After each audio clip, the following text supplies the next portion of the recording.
Jumpa lagi dengan saya Wahyu Andina Sasongko dari Prodi Sistem Informasi.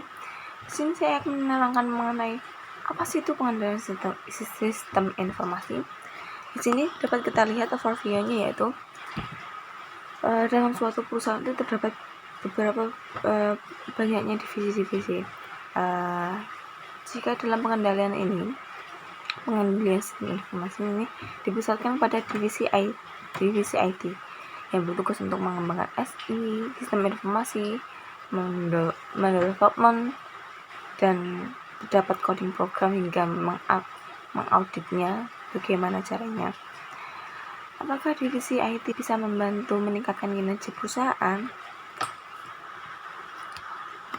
Proses audit dalam perusahaan, divisi TI itu nanti akan diproses audit teknologi informasinya menjadi continuous improvement yang menghasilkan output, yaitu nilai maturity level 1-5 dan 2 rekomendasi yang nanti akan dijadikan sebagai bahan untuk apa yang harus diperhatikan untuk menjadi yang lebih baik lagi. Continuous improvement itu apa sih? Yaitu tujuan untuk menjadi lebih baik. Pengadaan barang sebagai yang dari continuous improvement, yaitu pengadaan barang sambil dengan marketing, cara menjualnya, cara respon pembeli terhadap produk yang ditawarkan. Dan selanjutnya itu dalam pengendalian sistem informasi juga terdapat 4 domain yang digunakan di masing-masing perusahaan terhadap domain COVID. Planning Organization sebelumnya yaitu COVID Framework. COVID Framework sudah saya jelaskan sebelumnya, yaitu IT Research. Dari IT Research yang terdapat data, informasi sistem, teknologi, facility, and human research. Kemudian diproses menjadi planning and organization, acquisition and implementation, delivery and support, and monitoring and evaluate. Yang kemudian proses ini akan menjadi business requirement yang akan menghasilkan, yaitu efektivitas, efisien, integrity, availability, compliance, dan information reality. Kemudian 4 domain yang digunakan di masing-masing perusahaan terhadap domain COVID ini pada pengembangan sistem informasi itu apa saja sih? Yaitu seperti yang saya jelaskan pada waktu dahulu, yaitu tentang planning and organization, yang kedua acquisition and implementation, yang ketiga delivery and support, yang keempat monitoring and evaluation. Pengendalian sistem informasi yang terhadap transaksi keuangan itu apa saja sih? Dalam transaksi keuangan berhubungan dengan sistem informasi akuntansi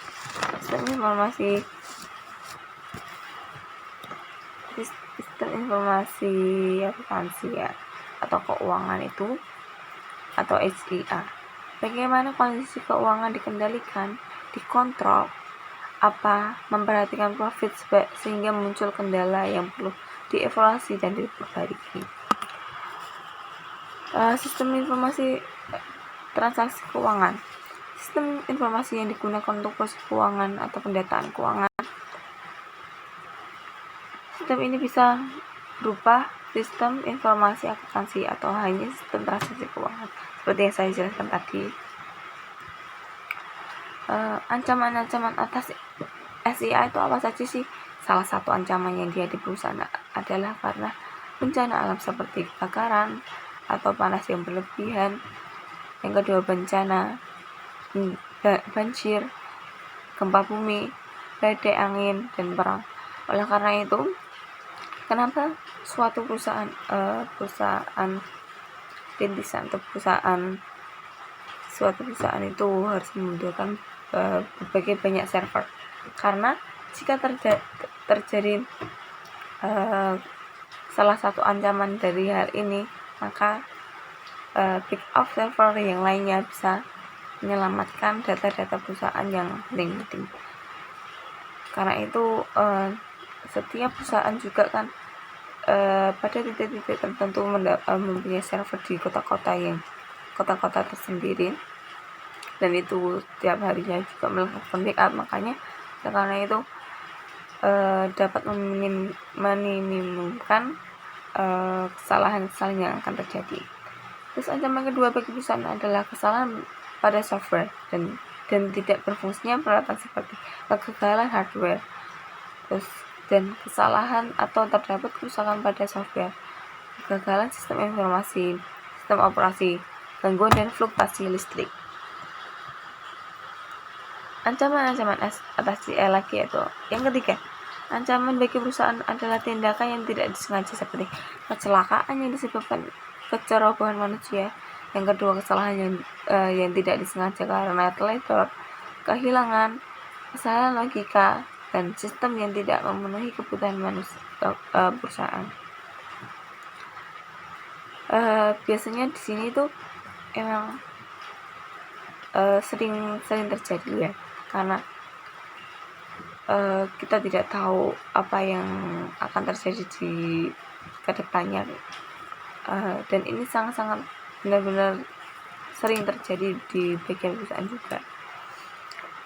Oleh karenanya kan butuh ketelitian, butuh efektivitas kerja efisien biar tidak terjadi kayak seperti hal ini.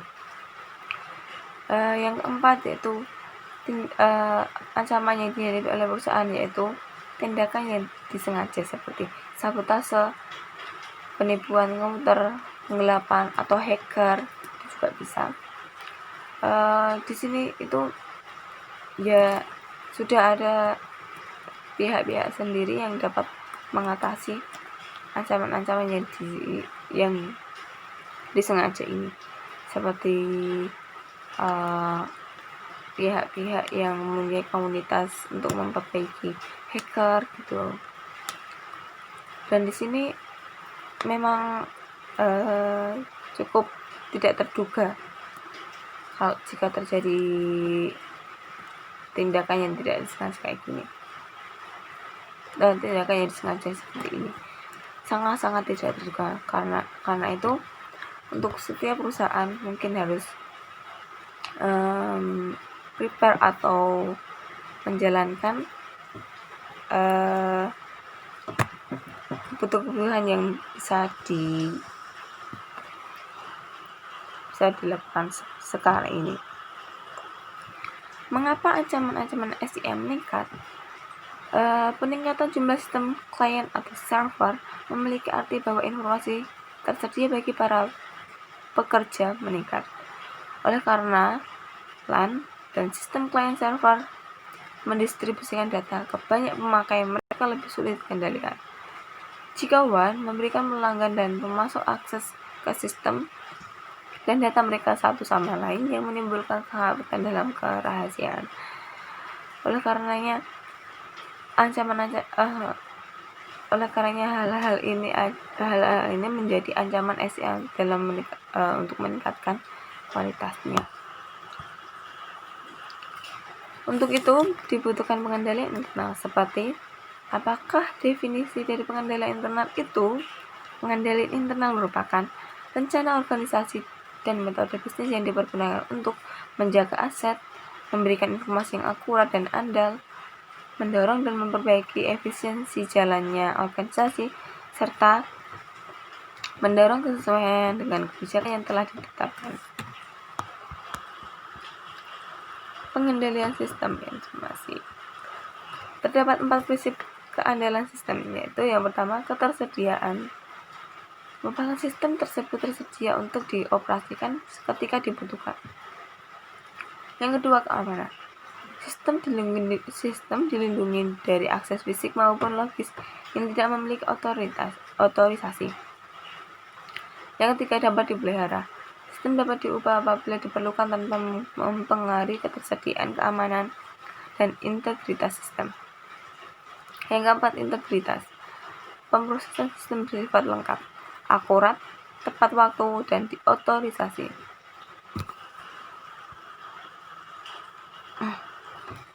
Berikut kriteria yang digunakan untuk mengevaluasi prinsip keandalan.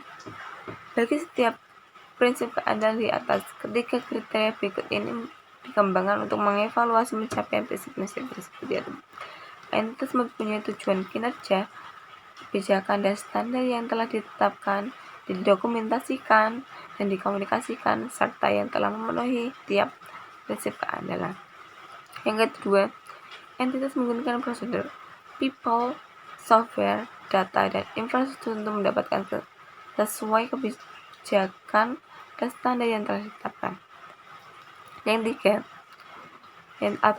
dan terakhir, entitas mengawasi sistem dan mengambil tindakan untuk mencapai kesesuaian dengan tujuan, kebijakan, dan standar untuk setiap prinsip keandalan. Pengendalian yang berhubungan dengan beberapa prinsip keandalan, yaitu perencanaan strategis dan penganggaran, pengembangan rencana keandalan sistem, dan melaksanakan dokumentasi. Dengan beberapa prinsip keandalan, dokumentasi dapat diklasifikasi menjadi 3 kategori dasar, yaitu yang pertama, dokumentasi administratif, mendeskripsikan standar dan prosedur untuk pemrosesan data. Dokumen sistem, yang kedua dokumen sistem, yaitu mendeskripsikan setiap sistem aplikasi dan fungsi utama pemrosesannya. Yang ketiga, dokumentasi operasional, yaitu mendeskripsikan hal apa yang dibutuhkan untuk menjalankan sebuah program.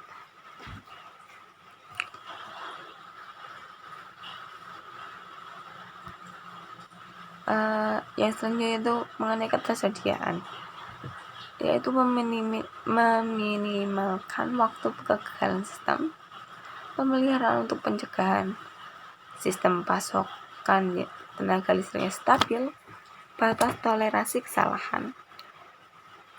Untuk rencana pemulihan dari bencana, itu untuk